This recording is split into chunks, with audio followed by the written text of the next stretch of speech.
Lecturas del 33º domingo del tiempo ordinario, noviembre 17 de 2024. Jesús nos invita a confiar en la providencia de Dios, aunque los tiempos sean difíciles. Catholic Back. Reflexión y fe.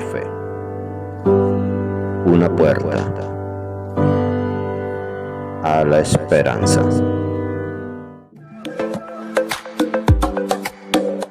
Gracias por suscribirte.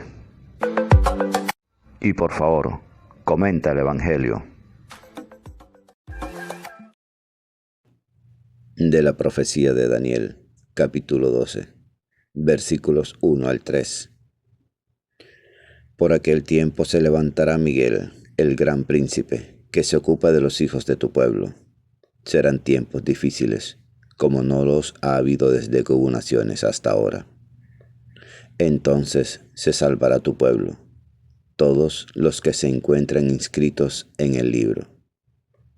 Muchos de los que duermen en el polvo de la tierra despertarán, unos para vida eterna, otros para vergüenza e ignominia perpetua.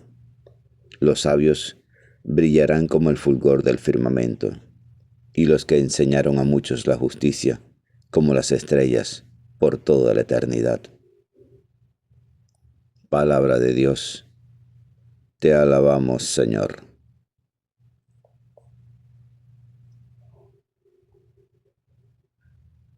Salmo 15. Protégeme, Dios mío, que me refugio en ti. El Señor es el lote de mi heredad y mi copa.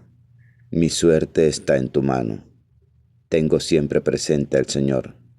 Con Él a mi derecha no vacilaré.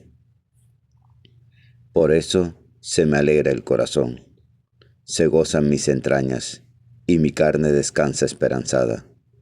Porque no me abandonarás en la región de los muertos, ni dejarás a tu fiel ver la corrupción. Me enseñarás el sendero de la vida, me saciarás de gozo en tu presencia, de alegría perpetua a tu derecha. Protégeme, Dios mío, que me refugio en ti.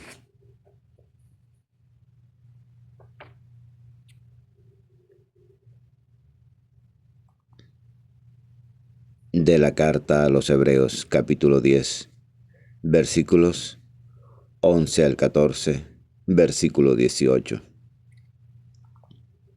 Todo sacerdote ejerce su ministerio diariamente, ofreciendo muchas veces los mismos sacrificios, porque de ningún modo puede borrar los pecados.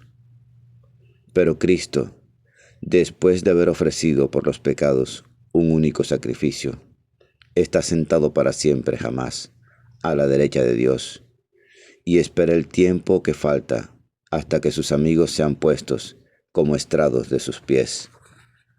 Con una sola ofrenda ha perfeccionado definitivamente a los que van siendo santificados. Ahora bien, donde hay perdón, no hay ya ofrenda por los pecados. Palabra de Dios. Te alabamos, Señor.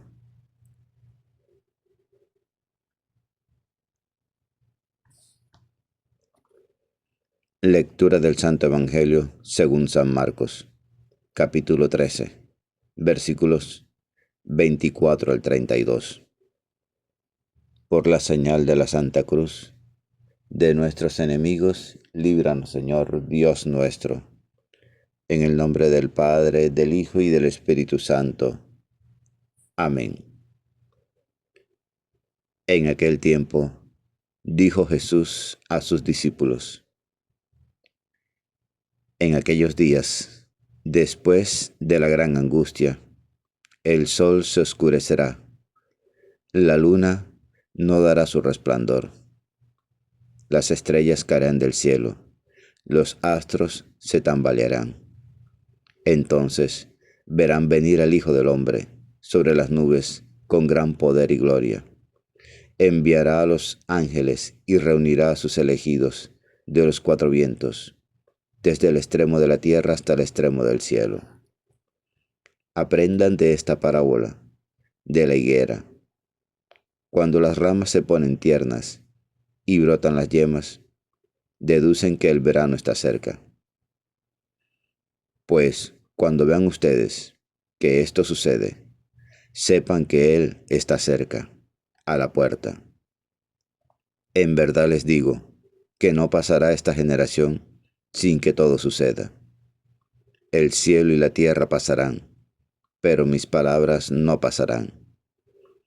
En cuanto al día y la hora, nadie lo conoce, ni los ángeles del cielo, ni el Hijo, solo el Padre.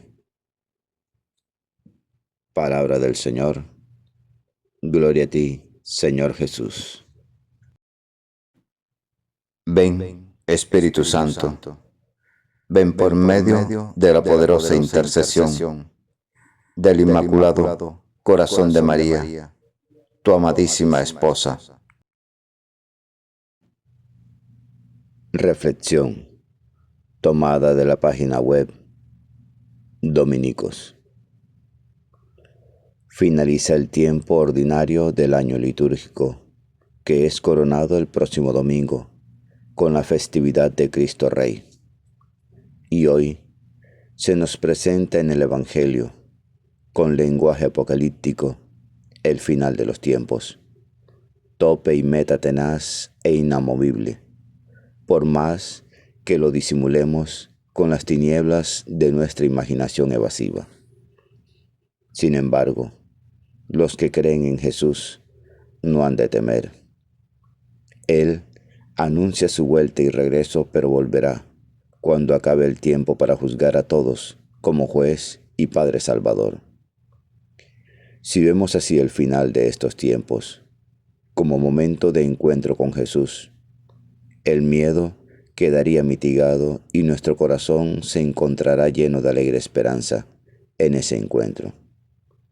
Estamos, en definitiva, ante una llamada a estar atentos a la voz del Señor, no para tener miedo, sino para saber que el Señor quiere saber de nuestra vida y de lo que hemos hecho en ella. Fray Carmelo Preciado Medrano, Orden de Predicadores, Convento de San Pablo y San Gregorio, Valladolid.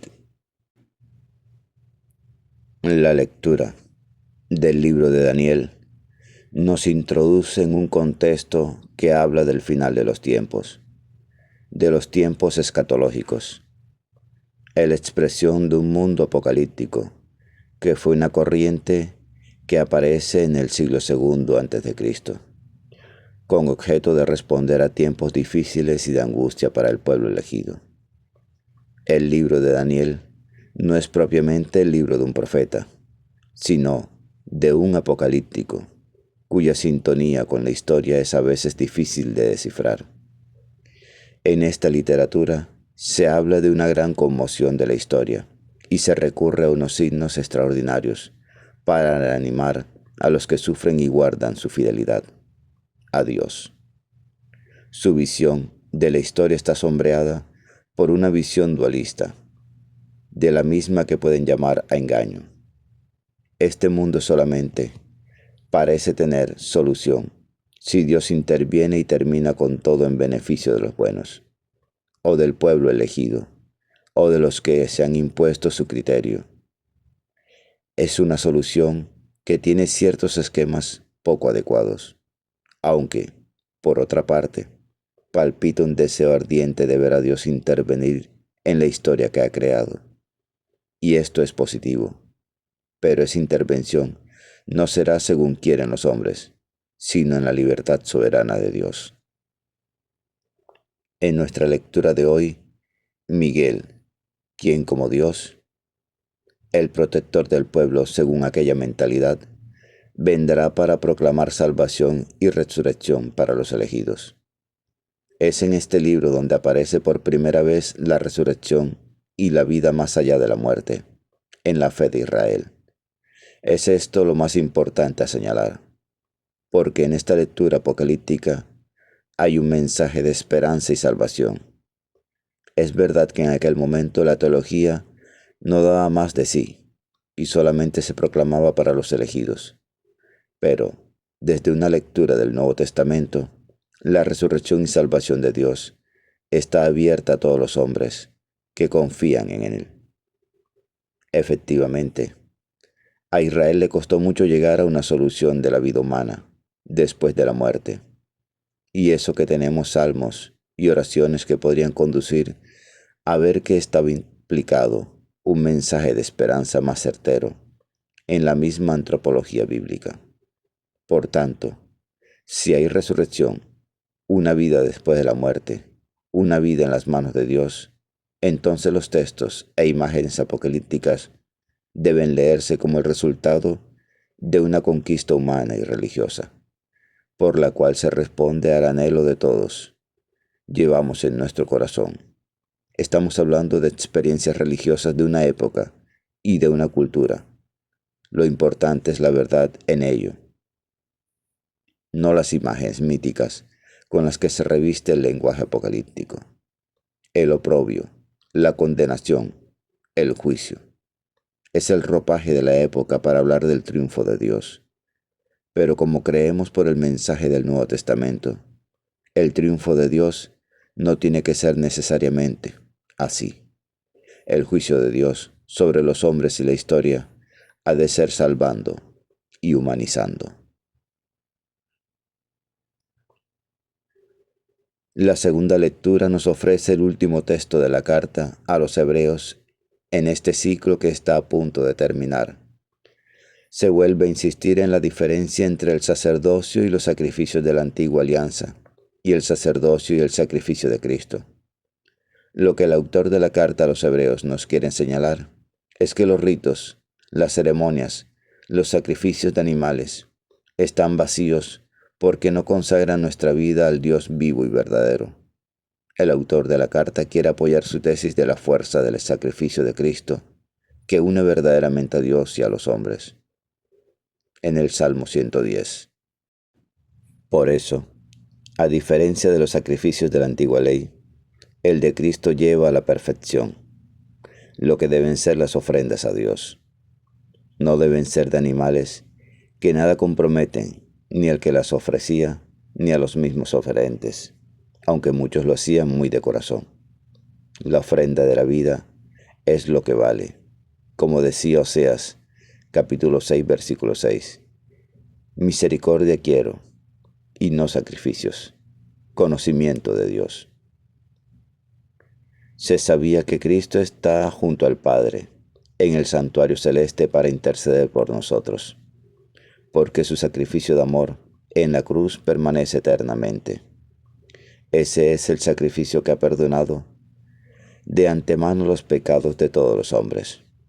Saber que seremos perdonados, pues en todo un impulso de confianza en el que se muestra que el valor no está en el sacrificio o el rito que se haga, sino en el poder de estar en comunión con aquel que ha dado su vida por nosotros. Es muy importante en todo sacrificio lo que uno siente. Es verdad, pero no basta con sustituir la comunión con Dios y con los hermanos, con cosas externas.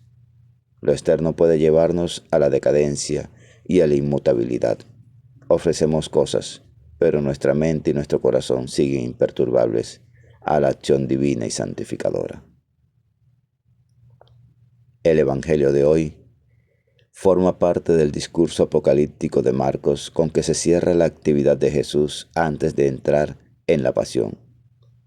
Es propio de la liturgia con la que culmina el año litúrgico usar esos textos apocalípticos que plantean las cuestiones finales, escatológicas del mundo y de la historia.